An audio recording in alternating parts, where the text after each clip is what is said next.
Hi friends, नौकरी platform में आपका स्वागत है। दोस्तों, इस वीडियो में हम आपको बताएंगे मैथ्स के बहुत ही महत्वपूर्ण प्रश्नों के बारे में जो कि बार बार परीक्षाओं में पूछे जाते हैं। दोस्तों, जिस पैटर्न के क्वेश्चन हम करवा रहे हैं, इस तरह के क्वेश्चन आपकी परीक्षा में 2 से 4 क्वेश्चन पूछे जाते हैं और हम इन क्वेश्चंस को हल करने का एकदम आसान तरीका बताने वाले हैं। कुछ भी पढ़ने से अच्छा है आप सिलेक्टिव और जो आपके एग्ज़ाम के पॉइंट ऑफ व्यू से सही हो, बिल्कुल उसी पैटर्न से पढ़ने की कोशिश करें। मैथ्स के अलावा हमारी रीजनिंग की और जीके जीएस की क्लासेज भी चल रही है। अगर आप हमारे चैनल पर नए हैं तो चैनल को अभी सब्सक्राइब करें, साथ ही जो बेल आइकन है उसको भी दबा लें ताकि जब भी हम कोई नया वीडियो अपलोड करें आपके मैथ्स, रीजनिंग, जीके जीएस या किसी भी टॉपिक के ऊपर हम कोई नया वीडियो अपलोड करें तो उसका नोटिफिकेशन आपको मिलता रहे। तो आइए शुरू करते हैं। यदि X square minus Y square equal 56, X minus Y equal 2 है तो x प्लस वाई इक्वल क्या होगा। और इसके लिए आपके 4 ऑप्शंस भी दिए हैं। आप किसी भी कॉम्पिटिटिव एग्ज़ाम को देने जाएंगे तो आप पाएंगे कि इस तरीके के क्वेश्चन आपको 1 या 2 क्वेश्चन आपको ज़रूर देखने को मिलते हैं और ये बिल्कुल सिंपल क्वेश्चंस हैं। जिन स्टूडेंट्स को अच्छे से आते हैं, कई बार जल्दबाजी में वो भी इनको गलत कर देते हैं। तो आइए देखते हैं इस क्वेश्चन को। इस क्वेश्चन में x माइनस वाई का स्क्वायर इक्वल 56 है। आपने पढ़ा होगा a square minus B square, एक होता है a माइनस बी का होल स्क्वायर। अभी इसकी बात नहीं कर रहे हम। A square minus B square equal to a plus b और a minus b. A square minus B square आपको दिया है 56, तो 56 इक्वल ए प्लस बी आपसे पूछा है, ए प्लस बी, और ए माइनस बी आपको दिया है 2, तो यहाँ लिख देंगे 2। अब ये 2 यहाँ मल्टीप्लाई में है, इधर जाएगा आपके डिवाइड में हो जाएगा। आपकी टर्म्स बचेंगी ए प्लस बी इक्वल, इस साइड ए प्लस बी बच गया है, 2 इधर आ गया तो, और इधर बन गया आपका 56/2। 2 से काट दीजिए, 2 एकम 2, 2 से ये कटेगा 28 टाइम, तो ए प्लस बी आपका आ गया 28। आपसे पूछा भी ए प्लस बी या एक्स प्लस वाई पूछा है, तो आपका आंसर आ गया 28 या 28, और आपका राइट आंसर है ऑप्शन बी 28। नेक्स्ट क्वेश्चन, यदि p plus Q is equal to 9 है और पी क्यू इक्वल 20 है तो p माइनस क्यू क्या होगा। अब आपको दिया है, एक बार 2 संख्याओं का जोड़ दिया है और एक बार उनका मल्टीप्लाई दिया है। आपसे पूछा हो कि उन दोनों संख्याओं का अंतर क्या होगा। तो इस तरीके के क्वेश्चंस को सोल्व करने के लिए सबसे पहले जो मल्टीप्लाई दिया है आपको, p इंटू क्यू दिया है 20। आप 20 के ऐसे फैक्टर कीजिए कि जब उनको ऐड करें या माइनस करें तो आपका 9 आए और उनको मल्टीप्लाई करें तो 20 आए। तो देखते हैं 20 के फैक्टर्स क्या हो सकते हैं। 20 गुणनखंड करेंगे 2 से 10, फिर 2 से करेंगे 5। अब हमारे पास आ गया 2 इंटू 2 इंटू 5, 2 दूनी 4 और 5, मतलब 4 इंटू 5 करेंगे तो 20 आएगा और ऐड करेंगे तो 9 आएगा आपका। तो आपके जो 20 है इसके 2 फैक्टर्स हो गए, 4 इंटू 5। अब हमने p इंटू क्यू जो है 20 इसके फैक्टर किए हैं, तो आपके फैक्टर आ गए 4 और 5। क्लियर नहीं हुआ कि p का मान 4 है या 5 है। इसी तरीके से q का मान जो है 4 है या 5 है। देखते हैं, हमसे पूछा गया p माइनस क्यू, तो p का मान अगर 4 मानते हैं तो 4 माइनस 5, तो आपका आंसर होगा -1। और अगर p बराबर 5 मानते हैं तो p माइनस क्यू होगा 5 माइनस 4 इक्वल 1। तो -1 जो है आपके क्वेश्चन, जो आपके ऑप्शंस में दिया नहीं है, उसने आपके ऑप्शंस में दिया है +1 या 1। तो आपका राइट आंसर होना चाहिए ऑप्शन ए, आपका राइट आंसर है 1। Next question, 287 into 287 plus 269 into 269 minus 2 into 287 into 269 equal क्या होगा। इस तरीके के क्वेश्चंस आपको एग्ज़ाम में ज़रूर मिलते हैं। आप इस क्वेश्चन को गौर से देखेंगे तो आपको ये नज़र आएगा a square plus b square minus 2 into a और b, a square plus b square minus 2ab, ये आपका फॉर्मूला होता है। और फॉर्मूला किसका होता है, a माइनस बी का होल स्क्वायर। इसी के बराबर होता है आपका a square plus b square minus 2ab। तो a माइनस बी का होल स्क्वायर आपका है, और उसमें a जो है 287 है और b 269 है। तो पुट करके देखिए, a माइनस बी का होल स्क्वायर 287 माइनस 269 का होल स्क्वायर। ए हमने मान लिया 287 को और बी मान लिया हमने 269 को। 287 में से 269 गए तो आपका बच गया 18 या 18 का होल स्क्वायर 324। तो आपका राइट आंसर होगा 324, जो कि आपके ऑप्शन ए में है 324। इस तरीके के क्वेश्चन में आपको अभी इसने दिया है a माइनस बी का होल स्क्वायर, कभी a प्लस बी का होल स्क्वायर हो सकता है, या a square minus B square जो कि पहले आया था। इस तरीके के पाँच सात फॉर्मूले हैं जिनको आप अच्छे से याद कर सकते हैं, और आपके एग्ज़ाम में सिंप्लीफिकेशन का जो क्वेश्चन आता है उसमें 1 या 2 क्वेश्चन इस प्रकार के देखने को मिल जाते हैं सभी कॉम्पिटिटिव एग्ज़ाम्स में। नेक्स्ट क्वेश्चन, दो संख्याओं का गुणनफल y अपॉन x है, यदि इनमें एक संख्या x अपॉन वाई स्क्वायर हो तो दूसरी संख्या क्या होगी। ये क्वेश्चन आपके प्रीवियस क्वेश्चन पेपर में 2 से 3 बार पूछा गया है कि दो संख्याएं हैं, मान लो एक और दूसरी दो संख्याएं हैं, इनका जो मल्टीप्लाई दिया है उसने y अपॉन एक्स दिया है। में से अगर मान लीजिए पहली संख्या जो है वो x अपॉन वाई स्क्वायर है, तो इसको सीधा इसके डिवाइड में ले जाइए, x अपॉन वाई स्क्वायर। अब इसको आप जब इसके डिवाइड में लेके जाएंगे तो यहाँ जाके वो मल्टीप्लाई में हो जाएगा और संख्या उलट जाएगी, वाई स्क्वायर अपॉन एक्स हो जाएगा।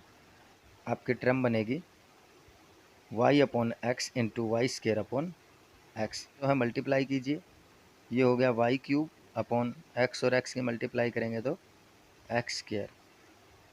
समान आधार की संख्याओं को जो मल्टीप्लाई करते हैं तो उनकी जो घात होती है वो आपस में जुड़ जाती हैं। यहाँ 2 है और यहाँ 1 है तो कितनी होगी 3, यहाँ भी 1 है और यहाँ भी 1 है तो ये दोनों होगी 2। तो आपका आंसर बन के आया Y cube upon X square, जो कि आपके ऑप्शन ए में है। आपका राइट आंसर होगा Y cube upon X square.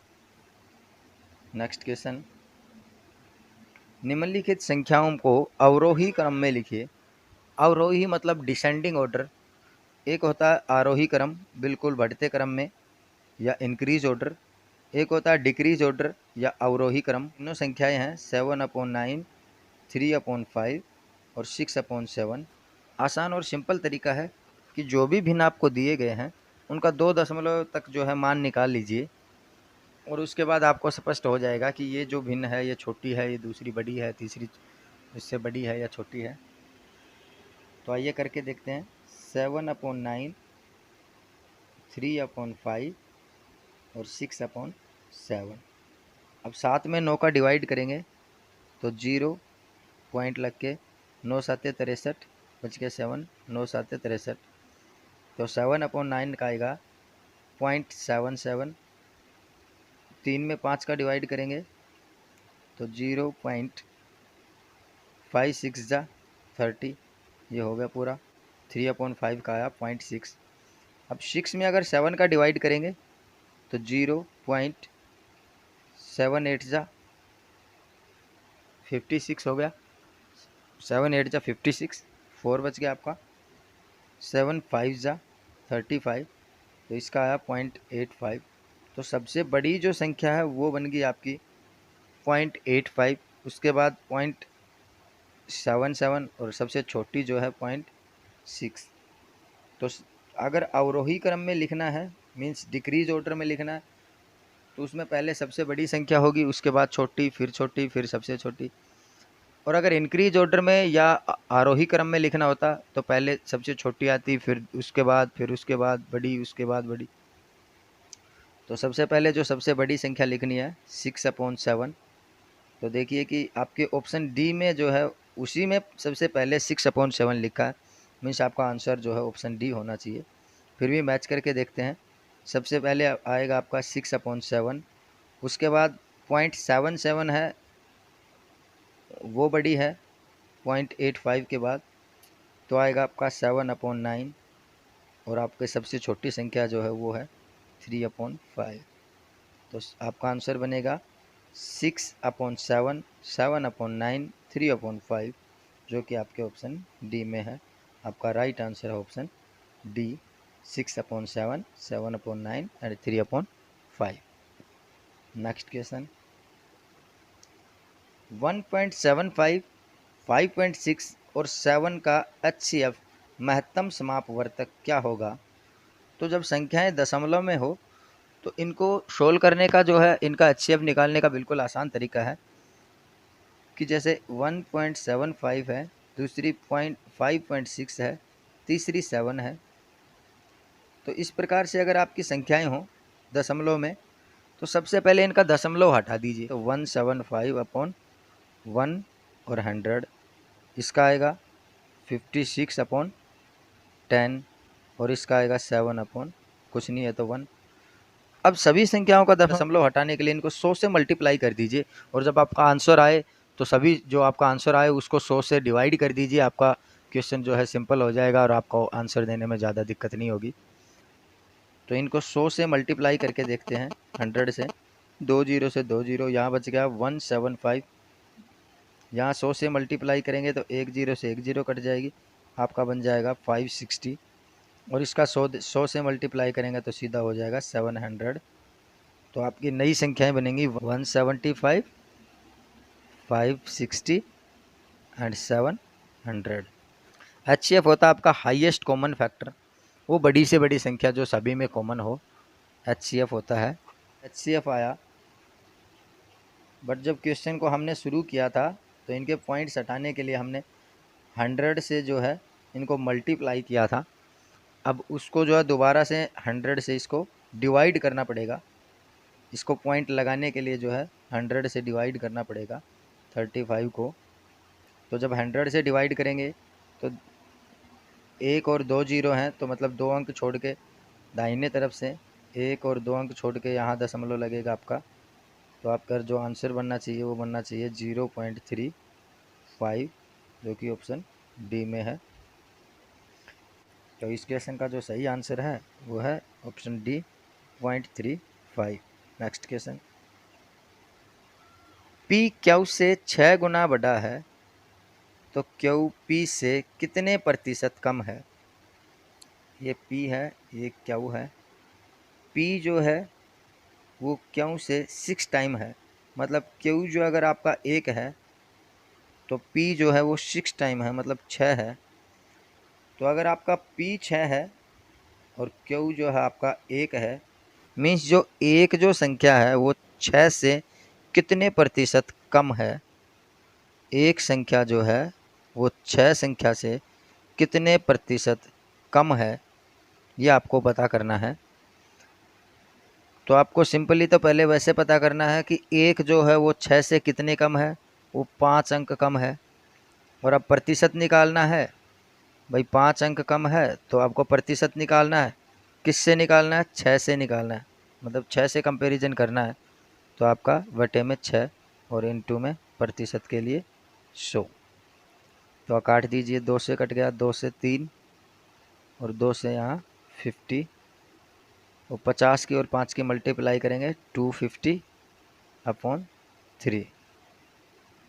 अब 250 को जो है 3 से डिवाइड करेंगे तो 3 अट्ठे 24, बच गया 1 और 0, 3 तिये 9, बच गया फिर 1 और फिर 0, 3 तिये 9, 3 तिये 9, 83.33 ऑप्शन सी, 83.33 जो है आपका आंसर आएगा क्यू जो है पी से वो 83.33% जो है कम है।